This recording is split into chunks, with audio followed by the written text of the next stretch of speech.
All right. Hey Well, guys, I'm here. It's Mike. Oh, perfect timing. Mike just joined. Wonderful, wonderful. We just went live. Hi, everyone. Good afternoon. I'm Sylvie Gallier Howard, Acting Director of Commerce for the City of Philadelphia, and I will be moderating a panel with Michelle Hong and Michael Gerber. I think we don't see Mike. I think you're just calling in, right, Mike? That's right, Sylvie. Okay. All right. Great. This panel is about financial literacy and inclusion, a really pertinent topic, especially now, and how the city of Philadelphia will be advancing in a post-pandemic economy. So before we launch in, I just want to provide brief introductions for our esteemed panelists. So I'll start with Michelle. So Michelle is the co-head and founding partner of the Philadelphia office of Northern Trust. As a senior vice president and managing wealth advisor, she advises corporate executives, private business owners, and high net worth investors on tax and estate planning, business succession, family governance, and philanthropy. Prior to joining Northern Trust, Michelle spent over 12 years at Brown Brothers Harriman, where she oversaw the design and delivery of customized wealth planning services for clients of its Philadelphia office. Michelle began her career in private legal practice at Simpson, Thacher, and Bartlett in New York City, and at Morgan Lewis and Bacchius in Philadelphia. Michelle is deeply committed to nonprofit board service. She currently serves on a number of boards, and she is also a past recipient of the 40 Under 40 Award by the Philadelphia Business Journal. And Michael Gerber is Chief Corporate Affairs Officer at FS Investments. Mike serves on the firm's executive committee and leads the communications, investor relations, and government and regulatory affairs team, oversees the firm's corporate social responsibility and environmental, social, and governance initiatives, leads FS's diversity and inclusion strategy, and serves as president of the FS Foundation. Throughout his tenure at FS, Mike has overseen a number of other functions at the firm, including corporate development, product development, human resources, and the office of the CEO. Prior to being at FS, Mike has a history of public service. He served 8 years in the Pennsylvania House of Representatives and 6 years as a trustee of Pennsylvania's State Employees Retirement System. And Mike lives with his wife and 3 kids in the Philadelphia suburbs. All right, well, you guys are both busy. So we'll go ahead and launch in. You both participated, well, I guess, Mike, your colleague, Michael Foreman, and Michelle, so both of your companies participated in the Chamber of Commerce's Regional Recharge and Recovery Task Force on the Financial Services Committee. And this is one example of a partnership around the financial services industry. Can you speak to the importance of partnership at this time to preserve and grow the financial services industry in Philadelphia and help the region recover economically? Michelle, can we start with you? Sure. Thank you, Sylvie. It's great to be here today. I think you hit the nail on the head. I think, partnership is going to be critical. As you know, the task force itself was a public-private partnership with members coming from, all different industries and diverse backgrounds and from a wide array of, different types of organizations. And the work was divided up into 8 subcommittees, which were organized largely by sector. We had healthcare and education and hospitality and so on. And the Financial Services Subcommittee had, I think, a unique mandate because the opportunity, as you sort of allude, your question suggests that the opportunity is twofold, because not only do we represent a large part of the region's economy and workforce, but we're also in a position to support growth and recovery in the other sectors as well. And I think we also have a particular obligation to ensure that the steps that we take toward economic recovery are taken in a way that's equitable and accessible and that promotes racial justice. This is very important because, let's just own it. There's a long and shameful history of disinvestment and systemic racism by the financial services industry towards Black and brown individuals and minority-owned businesses. And, that's a big part of the inequality that burdens our society today. And that's, one of the reasons that the pandemic has disproportionately hit Black and brown households the hardest. So, to that end, one of the key areas of focus coming out of the committee's work is to launch a coordinated effort to strengthen and foster relationships between small and emerging businesses, for-profit financial institutions, nonprofit organizations, community development financial institutions, CDFIs, and to have all these different players work together to increase access to financial resources with a focus on, lifting up Black and Brown owned enterprises.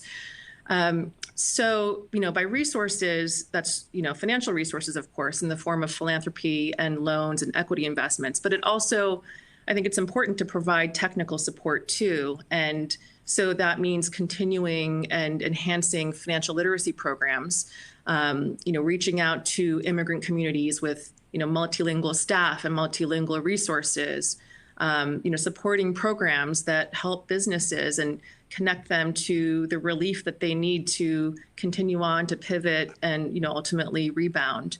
But all of this is only going to work if there's trust. So I think it's really important for this partnership to include organizations that have, long been supporting the historically underserved and that have earned their trust. That's great. Thank you. Mike, I know you've been involved for quite a while in trying to increase and improve the financial services sector here in Philadelphia. Do you have anything to add on that? Yeah, sure. And it's good to be with both of you, Sylvie and Michelle. Hopefully we have a good audience, and we'll have a great session, particularly Q&A at the end. Sylvie, as you know, I serve on the executive committee at the Chamber, and so the idea of promoting the region and promoting industries that are present in the region is something we work on all the time. And at FS, as a growing financial services firm, we certainly are particularly interested in helping grow the financial services industry. A lot of us often hear about Philadelphia's great growth since the last crisis, but the fact is Philly grew at a much slower rate than other metropolitan areas around the country. And we still have this very stubborn and tragic poverty rate of 26%. And so this task force, this regional recharge and recovery task force, as Michelle said, focused on a number of industry verticals, financial services being one of them. And we believe, at least at FS, that it's a really important industry sector for this region. And it's important for a number of reasons. First of all, this industry has strong, good-paying jobs. And so if we can grow the sector and grow the number of these good jobs, that's good for the region. It's good for the people that are here. It's good for people that we might attract to the region, number one. Number two, financial services sector creates a lot of collateral work. So a lot of other industries benefit from a growing financial services sector.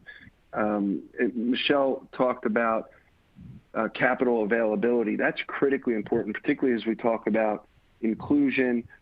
We want to grow out of this pandemic better than we grew out of the last financial crisis, but we have to be sure we grow out of it in an inclusive way. That not, last time a lot of people who already had a lot of means did well, but those who didn't have means didn't necessarily do well, and they did not grow effectively out of the last crisis. So we have to be sure that as we approach this, we do it in an inclusive way. And part of that is capital availability. And Michelle talked about some of the systemic barriers that were in place for decades, for generations, that made it difficult for Black-owned and minority-owned, women-owned businesses to access capital, for example. A robust financial services sector that's focused on inclusivity can help address those systemic problems. So at FS, we're focused on supporting local businesses where we can, particularly those owned and staffed by women and people of color. We're also very focused on building a diverse pipeline of talent to fill high demand jobs, not just at our firm, but throughout the sector. And hopefully we'll be creating more as an industry as we grow out of the crisis. We also think, and I know we'll get into this more later, that the tools we have and that we understand in the financial services sector are ones that we need to make sure are taught to the general public. And so financial literacy, financial inclusion, both for students and adults, we think is very important.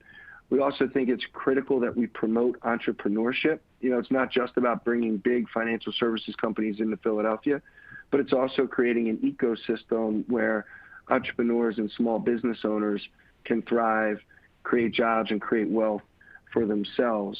But again, we think at the heart of all of that is promoting the region as a financial services hub, helping grow existing financial services businesses and attracting others to the region so we can create jobs and career opportunities for the diverse talent pool that we're all committed to growing here in Philadelphia. Thanks, Mike. And both of you guys talked about entrepreneurship, access to capital, and financial literacy. And Michelle, I know that Northern Trust has partnered with some organizations to do some of this work. Can you give some of those examples? Sure, absolutely. I think, I mentioned how important I think that these partnerships are, particularly I think the role that community development financial institutions, CDFIs, play in helping to achieve social justice through access to financial resources. So, in addition to our own direct philanthropy that, we provided to social services organizations, to, COVID relief funds and other nonprofits that were responding to the coronavirus, this past summer, we at Northern Trust quickly, moved to provide $100 million in low-cost financing to CDFIs across the country, specifically to support their ability to make loans to small businesses that were harder for traditional banks to reach. We also made an additional $1 million investment in a CDFI in our region called True Access Capital. And that was to provide services to women-owned and minority-owned businesses here. During the pandemic, it was really incredible to see the terrific staff at True Access Capital saw what was happening, the impact that the pandemic was having on their clients and the businesses that they were working with. And they quickly started offering workshops on e-commerce and digital marketing, things like that, because they saw that that's the direction that business activity was moving, and that's the support that their clients needed to survive and rebound. So they provided very practical support, workshops to help business owners build a website that can take online orders, and helping them build a social media presence, things like that are really critical for small businesses to survive. So with these kinds of partnerships within the financial services industry, I think that we can help support wealth building at the individual and at the household level, and that'll support neighborhood stabilization and eventually better growth in our region. Thanks, Michelle. And Mike, I know that in your bio, you mentioned that you work with the FS Foundation, and you've been doing a lot of work in financial literacy and things like that. Can you tell us about that as well? Yeah, absolutely. And those are great examples, Michelle, that you shared. We're involved in similar activities, three that I'll share with you specifically, just to give you a flavor of the way we're approaching it at FS. The first one you mentioned, Sylvie, is financial literacy. We launched a program 4 years ago in partnership with the Wharton School at the University of Pennsylvania to deliver financial literacy and entrepreneurship education to Philadelphia high school students. And it's a 4-part program. We provide in-class financial literacy and in-class financial literacy curriculum that's taught by teachers we train to deliver that curriculum, part one. Part two is an after-school entrepreneurship program that where the kids build business plans and prepare themselves to compete in a business plan competition at the end of the school year. And that's usually run by a faculty sponsor at the school, but those kids then are matched with mentors who either work at FS or go to school at Penn. And build these fantastic relationships throughout the course of the year as they work together towards that competition. Part three is an incubator program in the summer that's conducted at Wharton. We pay to send the kids there. We actually give the kids a summer stipend, so they're earning some money. And so throughout the summer, they're learning about entrepreneurship. They're continuing to build on their business plans, and they're earning money and they're able to put it to work using the financial literacy curriculum that was delivered to them during the school year. And then the fourth piece is really focused on the families of those kids. At night and on the weekends, our volunteers go out to usually at the school or somewhere in the community near the school, and provide the same financial literacy curriculum to the families of the kids. So it's a multi-generational family approach. And that's a program we've been running for 4 years. As I said, we're now in 15 schools, and we're looking to expand, and we're bringing in other partners to do that. So we'll probably be dropping the FS brand from the program and just calling it Philadelphia Financial Scholars, and working with other financial services firms and companies in the region so we can reach more kids in more schools. So that's really our big signature philanthropic program. But we're engaged in other ways as well. We support something called the Greenlight Philadelphia Fund number 3, and that fund will invest in scaling solutions that address systemic challenges in underserved communities. And so we believe, and the folks at Greenlight believe, and Michelle talked about this, but the systemic issues that come from systemic racism and have been in place for decades, we have to address those. So all the education in the world is great, but if folks are being boxed out of mainstream systems because of these systemic barriers, that education really isn't going to be much help. And so we're investing in Greenlight to start addressing some of those systemic problems. And then finally, Michelle, you mentioned the community development finance institutions. We are looking at investing in similar vehicles called SBICs, small business investment companies, that will focus on providing capital, both debt and equity capital, to minority-owned, particularly Black-owned businesses in Philadelphia. And we're in talks with a couple of partners now on developing an SBIC with that focus to make capital available to folks who need it. So we're doing it in a number of ways, Sylvie, through the work we do in the high schools, to the investments through Greenlight, to investments in businesses through the SBICs. Well, those programs sound really cool, and thanks to both of you guys for all of your contributions, for your company's contributions to to the social sector, and certainly from my seat as acting commerce director, just knowing that there's this investment in entrepreneurship and financial literacy, and supporting Black and brown-owned businesses is critical, and also that there is a real gap when it comes to access to capital for minority-owned businesses. So thank you both for what you're doing there. So I'm going to pivot to I know since Mike, you have been so involved and have been on panels and in discussions around how we grow the financial services sector in Philadelphia, and a lot of people think of New York and other places. Can you speak to what some of our challenges are here in Philadelphia in the financial services industry, and what we can be doing to improve and address those challenges? Yeah, absolutely. And I appreciate you saying that I've been involved, but I know you've been involved, and I know you and the mayor care deeply about working with all of us in the private sector to address these issues.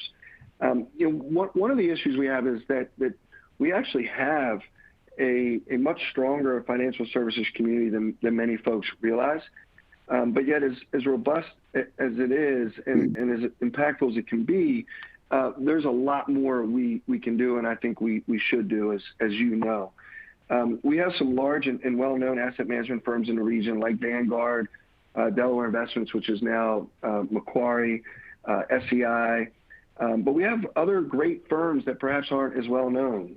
Exponents, for example, which is an employee-owned business led by women and other diverse professionals.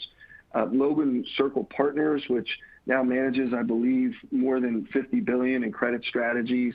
Clark Capital, Aberdeen, Emerald Capital. There's so many. Penn Capital, Spouting Rock, Milestone. I could go on and on. lots of asset management firms representing a wide array of strategies, from long-only fixed income, like you have at Logan Circle, to private equity, private credit, real estate, and venture capital, like First Round and Josh Koppelman, who's just a superstar in the investment world. We also have a strong wealth management community. I'm thrilled, Michelle, that you're growing Northern Trust's presence here, which is, I think, great for Philadelphia, and I'm excited for you personally in leading that effort.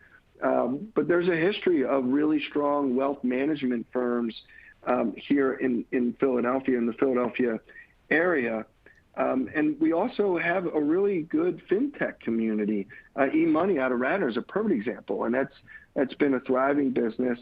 So there's a lot of innovation coming out of the Philadelphia region with an eye towards the financial services sector. But I suspect a lot of folks that are probably joining us on this call probably aren't quite aware of that.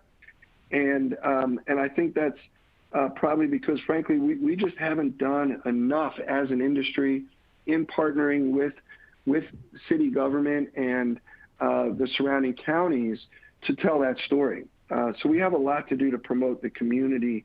And I think if we do that, it's going to help grow some of these homegrown businesses, but it'll also help us attract more asset management firms, wealth management firms, and fintech businesses to the region, which, as I mentioned in my earlier comments, will help us create really good jobs. And also then there's all the collateral benefits that come from that activity. I think because we haven't been good at telling that story, one of the big challenges firms have here, we've experienced this at FS as we've been growing, is attracting talent. Folks are afraid to come to Philly sometimes because they think, geez, if it doesn't work out for this company that's recruiting me, is there really going to be another opportunity somewhere else? So we have found ourselves at FS having to tell that regional story in order to attract talent to FS. And we're competing, as you said, with New York, Southern Connecticut, the Greenwich area, Northern New Jersey, Chicago, of course, Silicon Valley, when you start thinking about venture. And so we have to do a lot, I think, a lot more to promote the industry. And I think if we do, it'll be easier to attract talent and help grow these businesses. And then the last point I'll make, and this is something, Sylvie, you and I have talked about, Harold and the mayor, we've all talked about this, but we got to start figuring out how to really do something about it. We lost all our major banks in Philadelphia. We have big branches of national banks that are headquartered elsewhere, but we don't have big national or international banks headquartered here in Philadelphia. And that cuts down on deal flow, cuts down on financing activity, and those types of things drive work for law firms and accounting firms and valuation firms, consulting firms. So without having those big banks headquartered here in Philly anymore, we've taken a step back in terms of our competitiveness with other regions. And so certainly our view at FS that it may be hard to get one of those banks to come call Philadelphia home, although we should try. I do think we have the makings of something special with asset management, wealth management, and fintech. And if we can grow those types of financial services sectors, I think we can regain some of that activity, the job creation that comes from it, and importantly, the wealth creation that comes from it. So those are the things that we look at FS that, of course, we've been working with your office on for a few years. And with my new friend, Michelle, I look forward to working with you, too, as we try to figure out how to really position Philadelphia coming out of this crisis as a financial services hub. Thanks, Mike. I think Michelle, did you want to shout out some organizations right now? I saw in the chat. Oh yeah, I just think that there are so many organizations that are focusing on doing the kind of work that we want to do, that there's a great opportunity for us to, at this point in our city's history, to really amplify what they're doing and to invest in what they're doing. I have mentioned before how important I think the CDFIs are. I think that organizations like Finanta which is now Community First Fund, the Women's Opportunity Resource Center. The Reinvestment Fund is a big name in this area. They provided major support when I was board chair at Philabundance and helped us build a nonprofit grocery store in Chester City, which was a food desert at the time. I mean, talk about, disinvestment. They hadn't had a grocery store for over 10 years. And we couldn't have, made that investment without the support that TRF provided. There are nonprofits like the Enterprise Center and CMAC, Fuentes de Salud, the Welcoming Center for New Pennsylvanians. I mean, all of these, nonprofits and CDFIs together, with the support of the for-profit financial sector. I mean, we provide a kind of a web of support that can help small businesses get off the ground and grow, and to navigate, really rocky periods like we've had this year. I'll give a quick example of that. So I serve on Governor Wolf's Advisory Commission on Asian Pacific American Affairs. And in the course of my work on that commission, I spoke to a restaurant owner recently whose business, it's taken a hit for sure, but, it's doing okay. And, a lot of other colleagues of his in the restaurant industry have had to close, but he's been able to make it, in large part because he got a PPP loan, the Paycheck Protection Program that was created under the CARES Act this past spring. But he didn't get that from his regular business bank. He submitted an application and sent it in, but they never really responded to it. But, he was lucky because a few years ago, he went through the 10,000 Small Businesses program at the Community College of Philadelphia. And so he reached out to them for help, and they connected him with another bank that accepted his application and helped him get PPP relief. And, that's why he's around, and other colleagues of his in the industry, some of them are not. And, you can imagine how difficult it is for someone like him who is, bilingual, but English is not his first language, to navigate through that process. So I think that really speaks to the importance of, of partnerships to help these, small business owners and entrepreneurs get access to assistance during times of stress, because that can really make the difference between, who makes it and who doesn't. Thank you for that. So before we go to the Q&A, I did want to ask, so obviously with the pandemic, so many things have gone, virtual, and folks are having to use technology more. And already a year or so ago, there was a ban in Philadelphia on cashless, on going completely cashless. And there was concerns about how that would further inequality. And of course, we know there's a digital divide as well. So what do you think has been the impact of COVID in terms of inequities? And also, what do you think are sort of some of the opportunities or silver linings that have come out of this? Michelle, do you want to start with that? Yeah, I mean, you absolutely, you touched on the sort of the digital divide and the fact that this pandemic, I think, has made that even wider. For one segment of our society, the cashless technology that we have to be able to pay for things with our phone, using apps like Venmo and Apple Pay, I mean, that's been literally a lifesaver. It makes things not only more convenient, but in, a sort of a pandemic environment, it makes things, safer, I guess. And so, that's terrific. But for, a large segment of our society, those apps require a level of engagement with the infrastructure and access to a facility with financial technology. And that's just out of reach.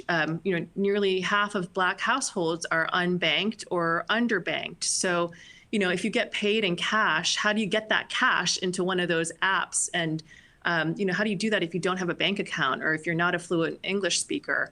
So it's interesting because, ironically, one of the solutions to this lack of access to the traditional banking system is fintech. And particularly in some Asian societies, cashless technology is increasing access. So there's a lot of promise there.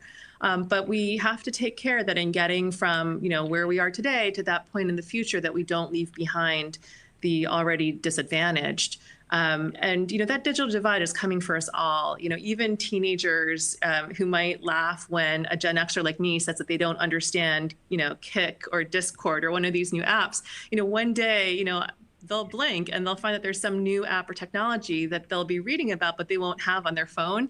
So I think it's critical to think about access and inclusion, as we move forward into the cashless society. And that means supporting, the neediest among us with education and training and technical assistance. And I mentioned the importance of multilingual and culturally sensitive education.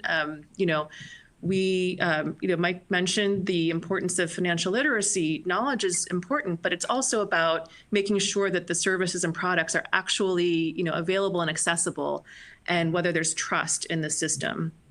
That's a key point that I think that we really need to focus on, is rebuilding trust, which takes time. So I think, while we have a cashless ban, whether you were for it or against it, we've got it. And I think that is buying us time to catch up and to try to minimize that digital divide and try to level the playing field. Yeah, it's interesting because the research actually finds, there are some programs out there that banks have that make it much more accessible and affordable for folks to get banked. And trust is a huge factor that's impeding people from actually getting those accounts. So I think that's really important to bring up. So, Mike, there are a few questions here on the screen about financial literacy and financial literacy programs. And I think if you could just speak a little bit more, and there are folks, by the way, from other cities and maybe even other countries that are in the audience, to, what has been your experience working with the schools? What are some of the challenges in terms of teaching financial literacy? And there's even a question around whose responsibility should this be? Who should be teaching financial literacy? What are your thoughts on those questions? Yeah, so I'll try to take each one of those and answer them quickly if I can for you. So in terms of, I'll just start with whose responsibility is it. I do think, and I feel very strongly, that we need to look at what we're teaching our kids in schools. In fact, we're engaged both at the federal level and at the state level in advocating for more financial literacy in schools. I don't know the age of our audience. As Michelle said, we got certainly some Gen Xers on here. But, there was a time where those types of topics were taught in school, and they no longer are. And so in our partnering with schools throughout Philadelphia, and as I mentioned earlier, we're in 15. Most of them are public, some are charter. One of the challenges teachers have is they have so many requirements placed upon them in terms of what they're teaching. They don't have a lot of flexibility with the curriculum. And so we're working now at the state level to have financial literacy included as a STEM program so that it can be built into school curriculums and not just treated as a nice to have add-on. There's also, we need funding for it. And so that's what we're working on at the federal level. We're working on creating a funding source for states to then dole out to school districts who teach financial literacy. One of the very practical issues we've run into with this program is having a faculty sponsor that's fully bought in. And I have public school teachers in my family, and I know how thinly spread they are, particularly right now during COVID. It's really tough. And I was on a call this morning with a colleague whose wife's a fourth grade teacher in Philadelphia, and she has 29 kids that she's trying to teach virtually. It's really tough. And but even when we're not in circumstances like this, teaching is a very tough and very important profession. And so making sure that you have the support for the teachers who want to do this. And what we've learned is having more than one teacher in the school that can keep the program moving, so that if one is pulled away for one reason or another, there's at least the backup. But it really comes down to resources and the schools having the resources to absorb what we're trying to offer. And it's a reason why we've started in some schools and not been able to finish. We've had schools come to us and ask to participate, but we've concluded they just don't have the resources to take advantage of it. And so that's, school resources is another one of those challenges that we've confronted. I don't know if I answered all the questions, Sylvie. Perhaps I missed something, but those are some of the thoughts that come to mind. I think that's really helpful. There's also a question just about that sort of gets to how does someone maybe not in the financial services sector get help provide support? And you mentioned that it was key to connect with teachers. Did you do this, in terms of approaching the district? How did you kind of get in the door, and how could someone else maybe do the same thing? Yeah, I mean, the fact is, and I don't know if you know this, and you're giving me a softball, but the fact is that we went through the mayor's office, and we have a relationship. We have a relationship with the mayor, and we worked with the mayor, and we worked with Dr. Height's office to try to figure out where these resources could be best utilized, and so. We know, we're certainly not school experts. And so we had to rely upon those who really know the school system to help us. Now, once we got up and running and people started hearing about it, the schools were coming to us. So, board members at charter schools would come to me, or parents who are active in their kids' school would come to us and ask if we could bring our program to their school. And so once the word got out, folks were coming to us. But in the beginning, we worked through the mayor's office and Dr. Height's office to find partners that would want to work with us. Got it. All right. So really, you got in through the mayor's office and the superintendent, which is not everyone can do that, but I guess that really points. Yes. that this needs to just be kind of ultimately part of the curriculum at some point. I think that's right. But if the question was really geared towards what does someone do if they want to volunteer or get involved, not sure if that was the nature of the question. But if it is, here or another city, yep. Yeah, I mean, there are a number. We certainly think we have a unique approach, and it's why we built this program from scratch. We did look around to see if there were existing programs we could just support financially. And ultimately, we concluded was that there just weren't any out there that were as hands-on as we wanted to be. And so, but there are other good ones. The Federal Reserve it has a financial literacy program, and they do some really good work there. And I'm blanking on that. There's another one, the name of which is escaping me, but there are a few. But if someone's on here on this call and wants to get involved, perhaps they can get you their contact information. I'll have someone follow up with them, or I'll follow up with them myself and see if we can facilitate a connection. Okay, great.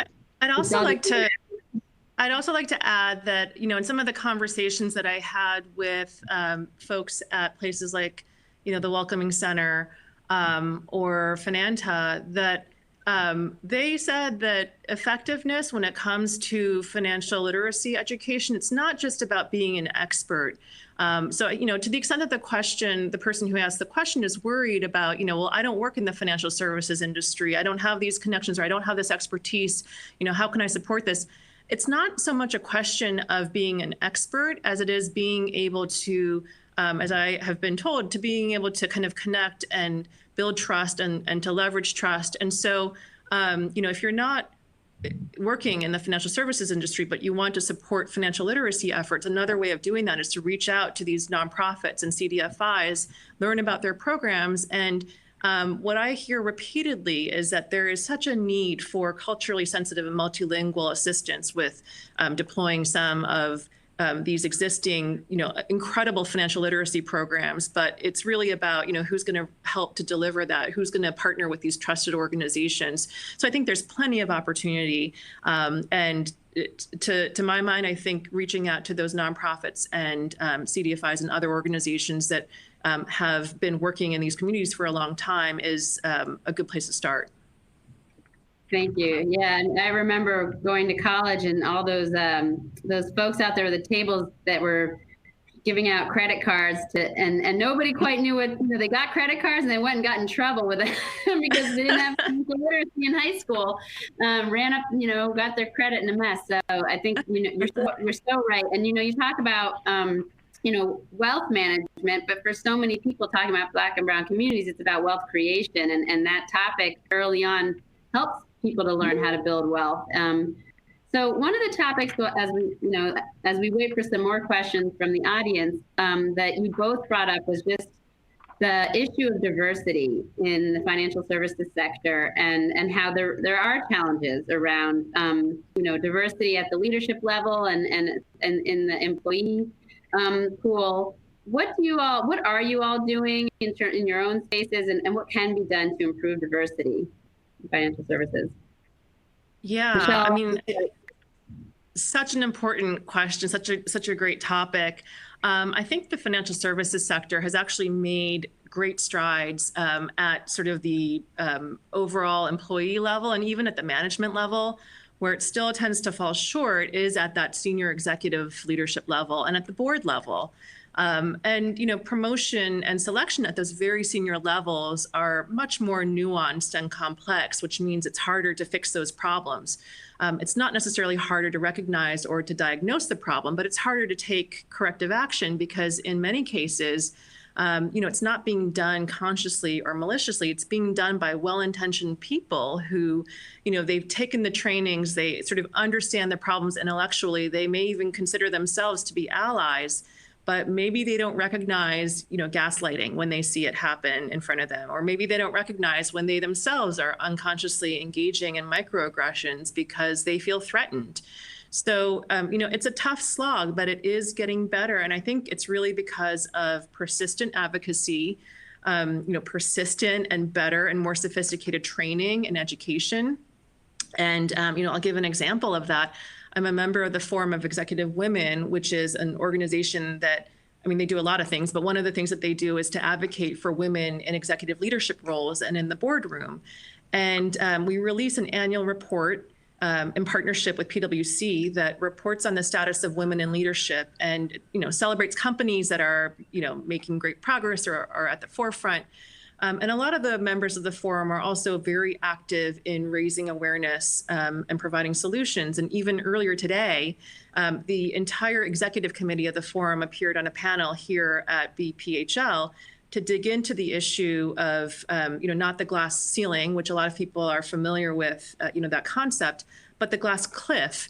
And it's this kind of ongoing and I think adaptive and increasingly sophisticated education and awareness raising that I think is responsible for a lot of the progress that's been made so far. And it's going to continue to be important. My own firm, Northern Trust, has one of the most diverse senior leadership teams and corporate boards in our industry. More than half of our board of directors are women or people of color, which, I'm thrilled about. It's been like that for a while, but I'd venture to guess it wasn't like that 20 years ago or 30 years ago or 50 years ago. Progress like this is the result of advocacy by groups like the Forum and repeated training. It's work that we need to do continuously. And, if it feels tiresome or if it feels redundant, good. It should feel repetitive because it's still a problem and we need to keep working on it. Absolutely. Mike, I know you do a lot in terms of diversity and inclusion at FS. Anything that you guys are doing or you've seen be successful in this space? Yeah, it's first I just want to say I agree with a lot of what Michelle said, all of what Michelle said, and you make great points, Michelle. In our view, the industry certainly is not where it needs to be. As I mentioned earlier, it's an industry where people can make a very good living. In fact, some can create significant multi-generational wealth.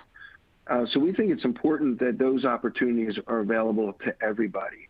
And we certainly know that over the years, that just hasn't been the case. So we need to not only create exposure for diverse people, but we need to understand the systemic reasons for the lack of diversity.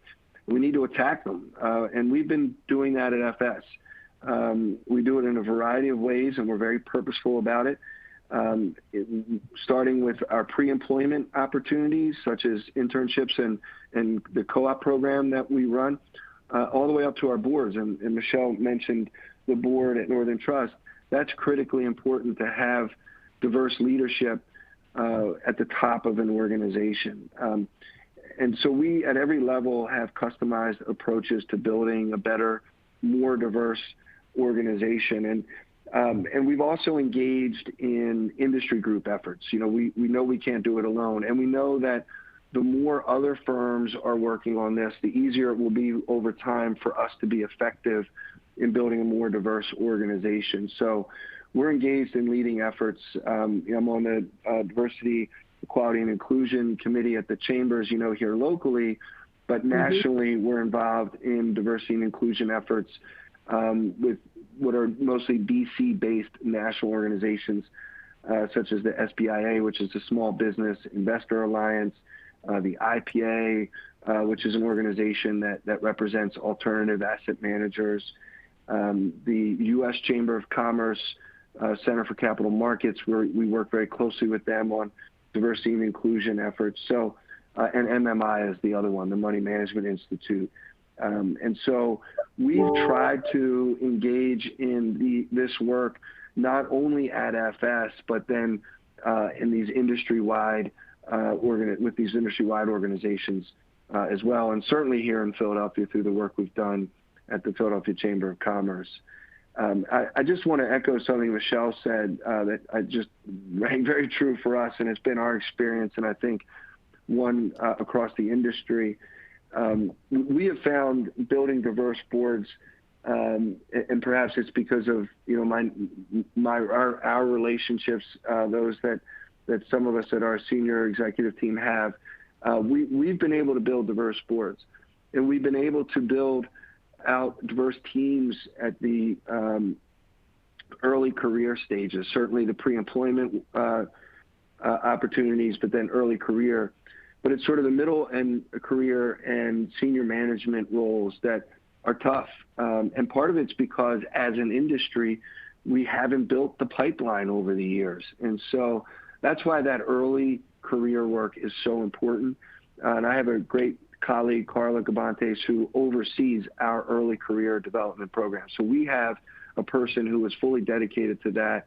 And she also co-leads with another colleague of ours a lot of the diversity and inclusion programs that we run at FS. So she wears she has a dual role where she's focused on both early career development and on diversity and inclusion. And so that's where we're making a lot of investment as a firm, and where I think the industry as a whole is making a lot of investment.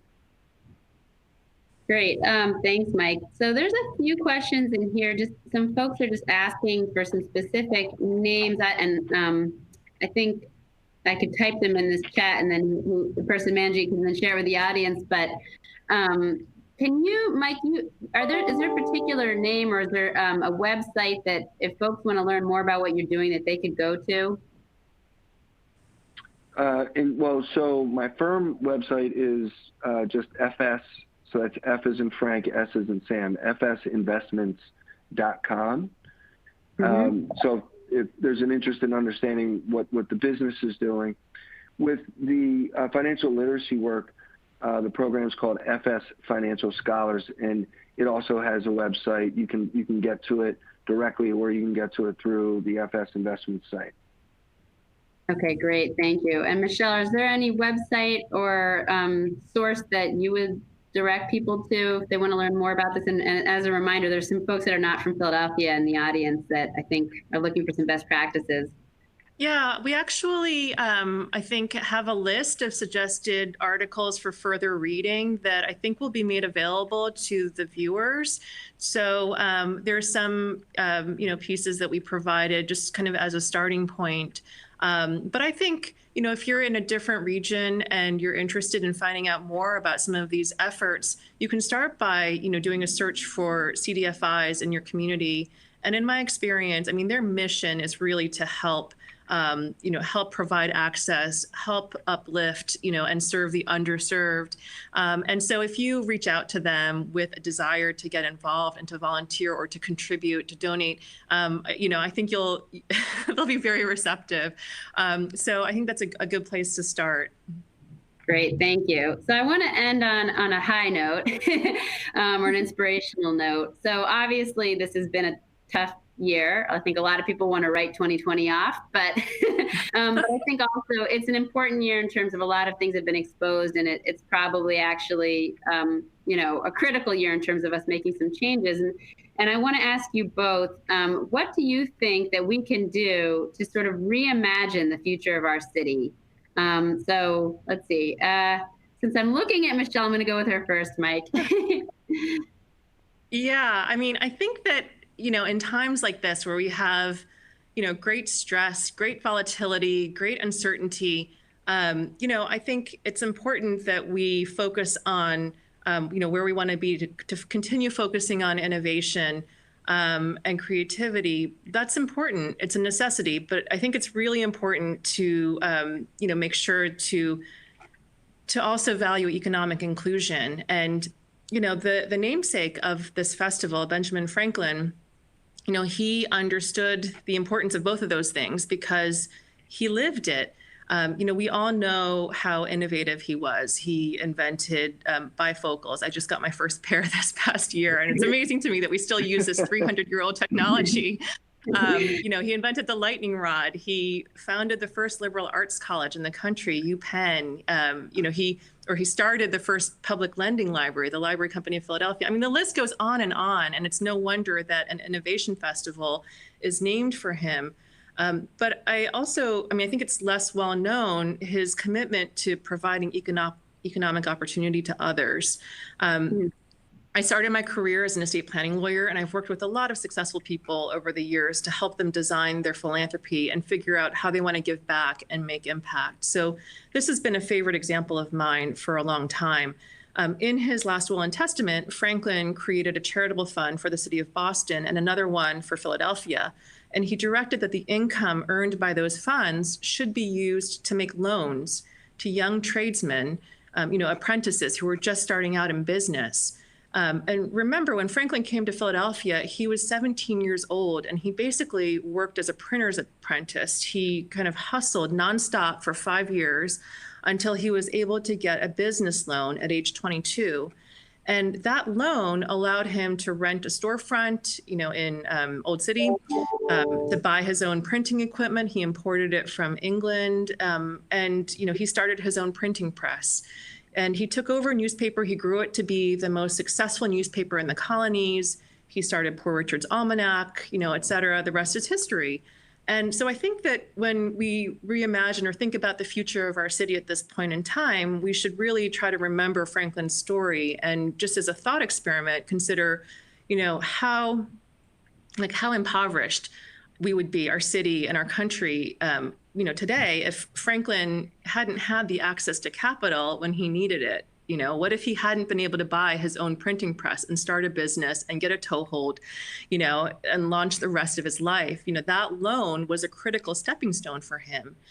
And by extension, what if the next Benjamin Franklin is out there now? Maybe she's a newcomer to our city, just like Franklin was, not a penny in her pocket, but all these dreams and ideas. And, maybe some of them will wind up enriching our lives and our children's lives.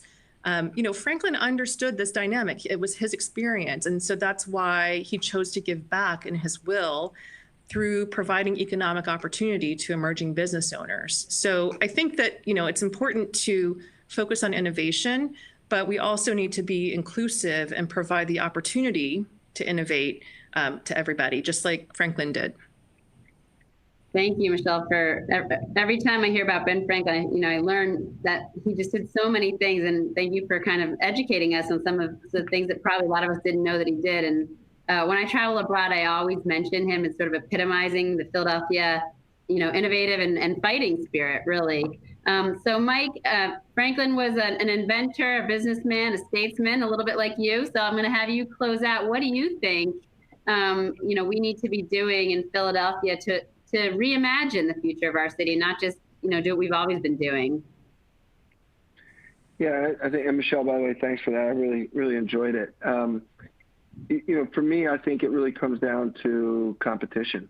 And, we love to root for our sports teams, but we need to root for our region, and we need to root for creating wealth for everybody in the region. And inclusivity, as Michelle said, is core to this. But we have to compete. We have to recognize that it's not just going to come to us. That growing jobs and growing our economy and addressing this poverty rate won't just happen by sitting by.